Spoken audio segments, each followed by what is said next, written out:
दोस्तों फाइनली भारत ने बांग्लादेश के खिलाफ मोर्चा खोल दिया है और लगातार एक के बाद एक बड़े एक्शन बांग्लादेश के ऊपर भारत के द्वारा लिए जा रहे हैं। अभी कल की वीडियो में हमने आपको बताया था कि किस तरह से बांग्लादेश के द्वारा लगभग 50 साल पुरानी संधि को तोड़ते हुए भारत की सीमा के काफी करीब लगभग 50 गज के एरिया में एक डैम बनाया जा रहा था। अब भारत की आपत्ति और भारत सरकार के द्वारा त्रिपुरा में टीम भेजे जाने के बाद अब इस प्रोजेक्ट को बांग्लादेश के द्वारा रोक दिया गया है। वहीं अभी इस घटना को 24 घंटे भी नहीं हुए थे, उसके अंदर ही भारत ने बांग्लादेश को एक और बड़ा झटका दे दिया है और ये बांग्लादेश को ट्रांसशिपमेंट प्रोजेक्ट रोके जाने के बाद सबसे बड़ा झटका है, जिसके तहत भारत ने बांग्लादेश के साथ होने वाले एक मेगा प्रोजेक्ट को रोक दिया है। दरअसल भारत और बांग्लादेश के बीच कुछ अहम रेलवे प्रोजेक्ट चल रहे थे। इनका मकसद था भारत के मुख्य हिस्से को उसके नॉर्थ ईस्ट राज्य से जोड़ना बांग्लादेश के रास्ते। इससे ट्रांसपोर्ट तेज और आसान हो जाता और नॉर्थ ईस्ट का कनेक्शन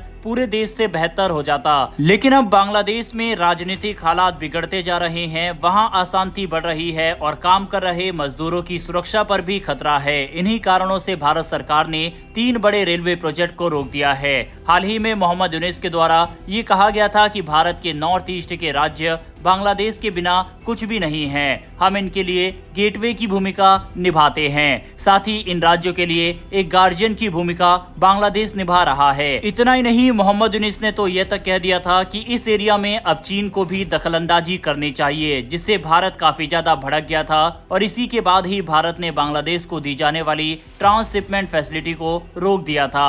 वहीं अब ये 3 बड़े रेलवे प्रोजेक्ट को भी भारत के द्वारा रोक दिया गया है। पहला प्रोजेक्ट है अखोरा से Agartala cross border rail link, दूसरा है खुलना से मोंगला पोर्ट तक रेल लाइन और तीसरा है ढाका से टोंगी और जयदेवपुर के बीच रेलवे विस्तार। इन तीनों प्रोजेक्ट पर फिलहाल काम बंद कर दिया गया है। इसके अलावा 5 और नए रेल रूट्स की प्लानिंग चल रही थी, उनके सर्वे को भी रोक दिया गया है। अब सवाल ये उठता है कि अगर बांग्लादेश का रास्ता बंद हो रहा है तो भारत नॉर्थ ईस्ट को कैसे जोड़ेगा। भारत अब अपनी नजर नेपाल और भूटान की तरफ घुमा रहा है।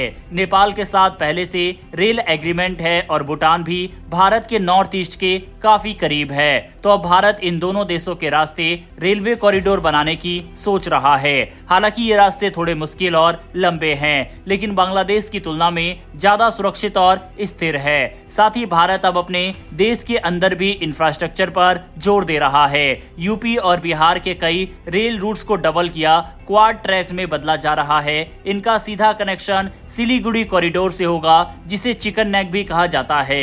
यह एक संकरा सा हिस्सा है जो भारत के मेन लैंड को नॉर्थ ईस्ट से जोड़ता है। इस रास्ते को मजबूत करना बहुत जरूरी है, क्योंकि पूरा नॉर्थ ईस्ट इसी पर टिका है। भारतीय रेलवे के अधिकारियों ने बताया है कि यूपी और बिहार में सर्वे का काम शुरू हो चुका है। जल्द ही इन रूट्स पर काम भी शुरू हो जाएगा, जिससे नॉर्थ ईस्ट तक ट्रांसपोर्ट और तेज हो जाएगा।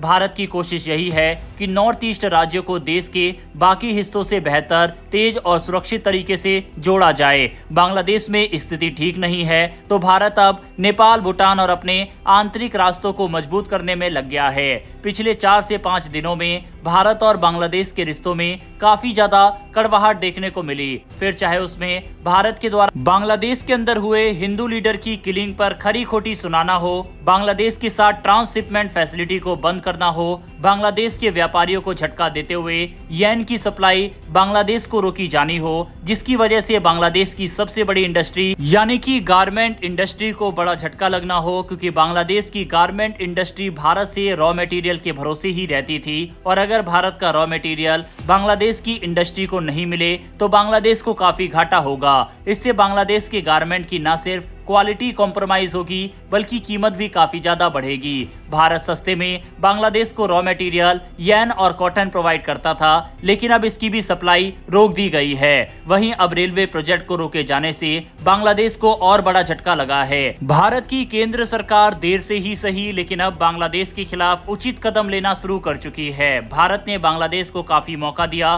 कि वह सुधर जाए और भारत से रिश्ते बेहतर करे, लेकिन मोहम्मद यूनिस के अड़ियल रवैये और एंटी इंडिया पॉलिसी की वजह से आखिरकार भारत को बांग्लादेश के खिलाफ इस इस तरह के कदम उठाने पड़े। बहरहाल दोस्तों, भारत के द्वारा जिस तरह से बांग्लादेश के खिलाफ एक्शन लिए जा रहे हैं, इस पर अपनी राय कमेंट बॉक्स में लिखकर बताइएगा। साथ ही अगर आपको ये इन्फॉर्मेशन और वीडियो पसंद आई हो तो वीडियो को लाइक करके हमारी आने वाली डेली डिफेंस और वर्ल्ड अफेयर से जुड़ी ऐसी वीडियो के लिए चैनल को सब्सक्राइब कर बेल नोटिफिकेशन को अवश्य दबा लें। फिर मिलेंगे ऐसी एक नई वीडियो के साथ। धन्यवाद। जय हिंद।